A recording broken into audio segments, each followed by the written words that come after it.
Madame, Monsieur, bonjour. Merci de vous informer sur RTI2. Place à présent au titre.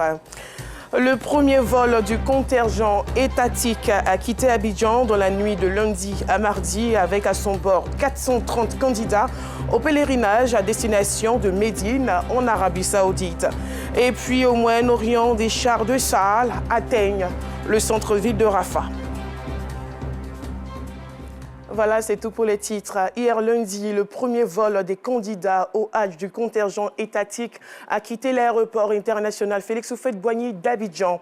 Avant leur départ, les futurs pèlerins ont reçu la visite du ministre de l'Intérieur et de la Sécurité avec à ses côtés l'ambassadeur du Royaume d'Arabie Saoudite et le président du COSIM, le général Vagondo Diomondé, a au nom du président de la République, son Excellence Alassane Ouattara, exhorté l'ensemble des candidats à adopter un comportement exemplaire durant l'accomplissement du 5e pilier de l'islam en terre sainte d'Arabie Saoudite, avant de les inviter à intensifier les prières pour la paix et le développement de la Côte d'Ivoire. Le compte rendu de Parga Sorokone, de Madongui et d'Enza Traoré dans nos prochaines éditions.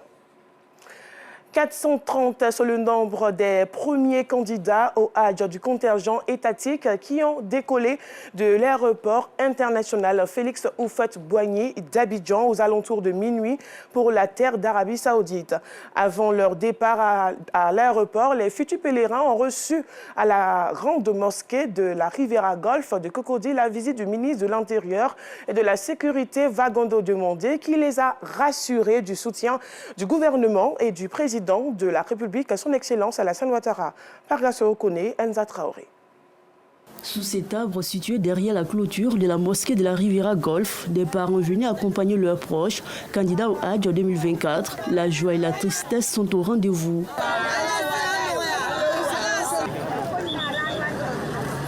C'est avec beaucoup d'émotion que Fatim et Ibrahim regardent leur mère partie pour ce voyage spirituel. On ne sait jamais qu'est-ce qui peut arriver, tout peut arriver. Elle peut revenir comme ne pas revenir, tout est dans la main de Dieu. Donc il faut se mettre même. C'est pas facile, mais on n'a pas de choix. Ça, c'est la volonté de Dieu, ça. Ça fait la joie, c'est beaucoup important. Quand on voit la maman en train de partir comme ça, bon, vraiment, tu réfléchis tellement beaucoup. Dans la même ambiance, Souleymane est allé accompagner son épouse jusqu'au poste de contrôle. Il l'aide à ranger tous ses documents pour éviter des désagréments. Une séparation assez difficile pour lui.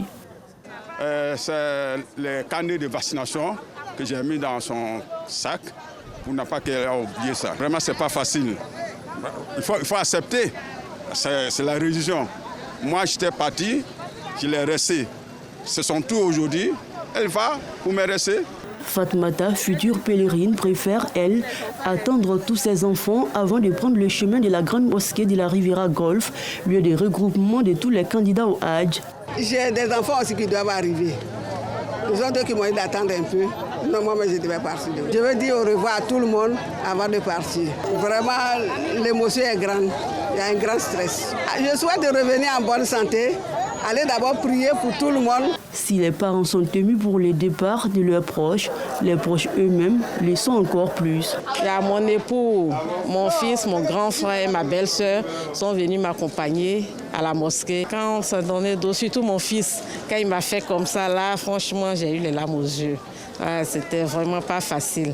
Bon, c'était un peu triste. Ce sont des candidats au Hajj tristes du fait de la séparation d'avec les proches qui ont décidé une fois en terre sainte d'Arabie Saoudite de prier pour la stabilité et pour les élections apaisées en Côte d'Ivoire.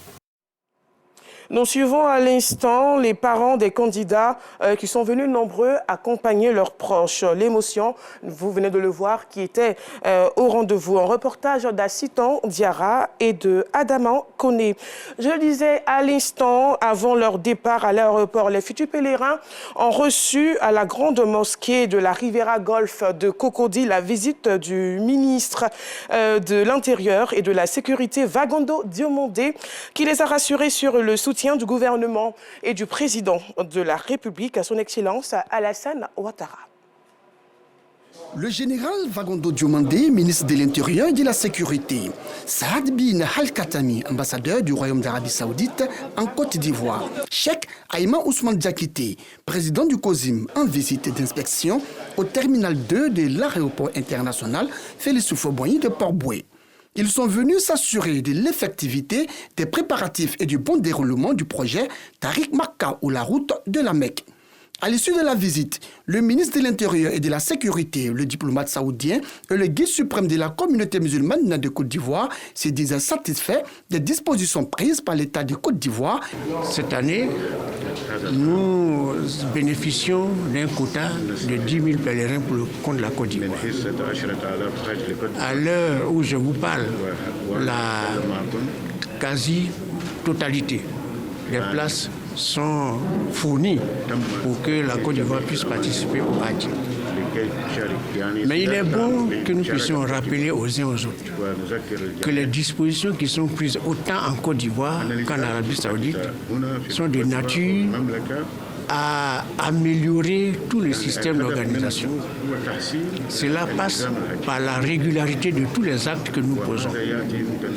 L'exécution du programme La Route de la Mecque a commencé l'année dernière. Cette initiative rentre dans le cadre de la vision du Royaume d'Arabie Saoudite pour 2030. Je remercie la partie ivoirienne pour leur coopération sous la direction de son Excellence, M. le Président Alassane Ouattara. Et cette année, nous allons utiliser des moyens technologiques un peu avancés encore. Le président du COSIM a saisi l'occasion pour rappeler à l'ordre tous les candidats au Hajj clandestins. Les oulémas de l'Arabie Saoudite ont fait une fatwa que ceux qui ne sont pas régulièrement inscrits pour le pèlerinage n'ont pas le droit d'aller faire le pèlerinage. Parce qu'un Ivoirien qui se retrouve dans des problèmes à l'étranger, les autorités diplomatiques sont obligées de venir à son aide. Si vous avez pris un visa pour aller faire une visite en Arabie Saoudite, pour aller faire vos affaires, allez faire vos affaires, laissez les pèlerins tranquilles. Pour le premier vol prévu pour ce lundi 27 mai, ce sont 430 candidats au Hajj du contingent étatique qui vont décoller de l'aéroport international Félix Houphouët-Boigny pour la Terre Sainte d'Arabie Saoudite. Les examens à grand tirage du brevet d'études du premier cycle BEPC ont débuté depuis hier lundi. Ce sont plus de 640 000 candidats qui prennent part à cet examen. Dans les centres d'examen des communes de Yopougon et du Plateau, on retrouve des candidats optimistes. Justin Kwasi et Fofana. C'est le début des épreuves écrites de l'examen du brevet d'études du premier cycle BEPC. Il est un peu plus de 6 heures quand l'école primaire privée Ofumouyapo accueille ses premiers candidats. Nous devons composer ce matin à 7 heures. On s'organise mieux qu'on vient à l'heure pour éviter le retard. Avant le début des épreuves, certains candidats prennent connaissance de leur salle de composition. Hier, je n'ai pas eu le temps de venir parce que je tentais d'étudier. Donc c'est pourquoi ce matin, je suis venue chercher ma salle. Je n'ai pas encore trouvé ma salle, mais je vais essayer de parcourir les différents tableaux pour voir si je peux trouver. 7h30, l'heure des hostilités approche. Les candidats attendent impatiemment les épreuves. Dans les salles, le stress et la concentration se lisent sur les visages. Je pense à ce que j'ai étudié un peu à la maison pour pouvoir me rappeler de tout ce que j'ai fait. Et puis, quand ils vont envoyer le sujet, on verra ce qui correspond à ce qu'on a étudié. Ce matin, on est un peu stressé, mais ça va. Le centre a reçu la visite de la préfecture d'Abidjan. Après quelques conseils d'usage aux enseignants et candidats, Sindou Dosso, représentant du préfet d'Abidjan, procède au lancement. Ici, la sécurité demeure une priorité. Ce matin, nous sommes ici sur instruction du préfet des régions, préfet hors grade en Djoukwa, relativement à l'instruction reçue aussi de Madame le ministre. J'ai dit aux enseignants, je les ai invités à eux aussi de s'inscrire dans la voie tracée par le ministre. C'est-à-dire que nous voulons avoir des examens clean, des examens sans tricherie, pour que la valeur intrinsèque des enfants soit celui qui va ressortir après la correction. J'ai invité les enfants aussi à s'inscrire dans cette même logique, mais surtout à faire honneur aux parents qui ont tant investi dans leur éducation. Mais notre vœu, que le résultat de cette année soit meilleur plus que jamais. Sanogo Pangatier, directeur régional de l'éducation nationale et de l'alphabétisation, DRENA d'Abidjan 3, revient sur les enjeux de cet examen. Pour le centre où nous nous trouvons, nous constatons que tous les acteurs sont présents. Et c'est vrai que beaucoup sont préoccupés par le taux de réussite, mais comme Madame aime le dire, il faut donner des diplômes crédibles. Et les diplômes ne peuvent être crédibles que quand les examens se déroulent dans de bonnes conditions, des conditions de transparence, mais surtout des conditions où la tricherie n'est pas de mise. Quelques kilomètres plus loin, dans la commune du Plateau, règne un silence plat au lycée moderne du Plateau. Ici, l'examen a déjà débuté. Ce matin, nous avons débuté par les épreuves de composition française. Nous avons traité plusieurs sujets de ce genre et je trouve le sujet abordable. La directrice du centre visite les salles pour s'assurer du bon fonctionnement de l'examen. Ici, tout est mis en œuvre pour assurer la transparence. Pour lutter contre la fraude, nous avons reçu des affiches de la DREN que nous avons affichées un peu partout dans l'établissement. En plus de cela, nous avons les surveillants. Et nous aussi, nous faisons la ronde pour voir ce qui se passe dans les salles. Débuté le lundi 27 mai 2024, les épreuves écrites du BEPC prennent fin le vendredi 31 mai. Plus de 640 000 candidats prennent part à cet examen. Parlons des examens à grand tirage. Les candidats d'Atingué et d'Akoupé Zegui, à la différence des années précédentes, ont composé dans leurs localités respectives. À cette occasion, la direction générale d'Abidjan 4, soutenue par le sous-préfet du département, a procédé au lancement des examens du BEPC. Rendons-nous dans l'Hexagone où séjourne Marcelin Kouakou, le génie de Tiendrekro, révélé sur les antennes de RTI2. L'inventeur de la IV Mars, cette voiture intelligente, participe à la Vivatech, le plus grand salon de l'innovation d'Europe. Cette initiative de la Direction générale de l'Institut national Félix Houphouët-Boigny de Yamoussoukro vise à accroître les performances de ce incubé pour en faire une référence en Côte d'Ivoire. Reportage. Paris, Parc des expositions. Ici se tient la 8e édition du Vivatech, le plus grand salon européen de l'innovation et de la technologie. Une véritable plateforme de rencontres et d'expression des savoir-faire. Cet événement accueille des millions de touristes et cette année, un visiteur assez spécial pointe présent au salon, Marcelin Kouakou, le génie de Tiendrekro. L'inventeur de la IVMAS est au cœur de l'innovation, un monde merveilleux pour cet incubé de l'INPHB. Il est accompagné par le sous-directeur de l'innovation et du transfert technologique. Le pensionnaire du prestigieux Institut de Yamoussoukro fait le tour de l'univers technologique, s'offrant à lui. Sa joie est grande. Drone que je suis en train de créer là-bas et puis je vois ici déjà réalisé aussi, je suis dedans, je suis très content. Il ne faut pas perdre une minute de plus. L'inventeur veut tout savoir, tout comprendre. Une occasion en or à ne pas rater. L'autonomie 130 également. Ah, c'est super ça. Échange, rencontre, photos, meuble cette découverte. Marcelin est encore plus heureux à la vue d'étudiants de son université venus faire comme lui. Je suis très content de voir mes amis avec moi et puis se balader dans Vivatech ici et puis voir les travaux que les autres font. Retrouver Marcelin ici à Vivatech en France est vraiment une expérience très heureuse pour moi. Et là, c'est une grande fierté qu'ils viennent aujourd'hui rencontrer ce monde, on peut dire, international. Cette immersion de Marcelin est une idée de la direction de l'Institut national polytechnique Félix Houphouët-Boigny, Vivatech, mais une autre surprise pour le génie de Tiendrekro. Direction Sochaux, à 483 km de Paris. Le directeur général de l'Institut, en personne, conduit son inventeur chez un concessionnaire de taille. Cet ancien cadre de recherche et innovation automobile s'improvise guide le temps de cette incursion. Ça, c'est l'innovation incrémentale. Il y a un peu de rupture dedans. C'est plutôt rajouter un peu. Plonger Marcelin dans sa passion, l'univers automobile, et lui raconter le parcours pour réaliser ses rêves, autant de motivation pour le directeur général. Ça, c'était les véhicules de rallye.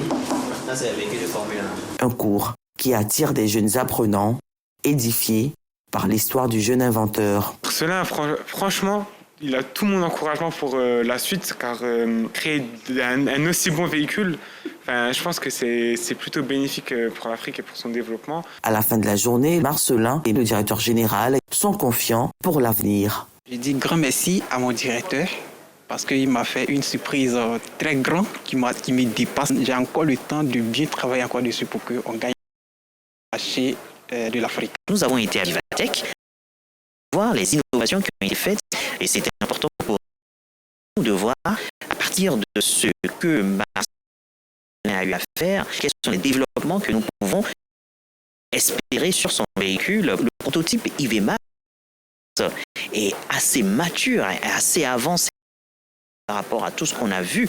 Il a des efforts à faire avec les innovations technologiques en cours.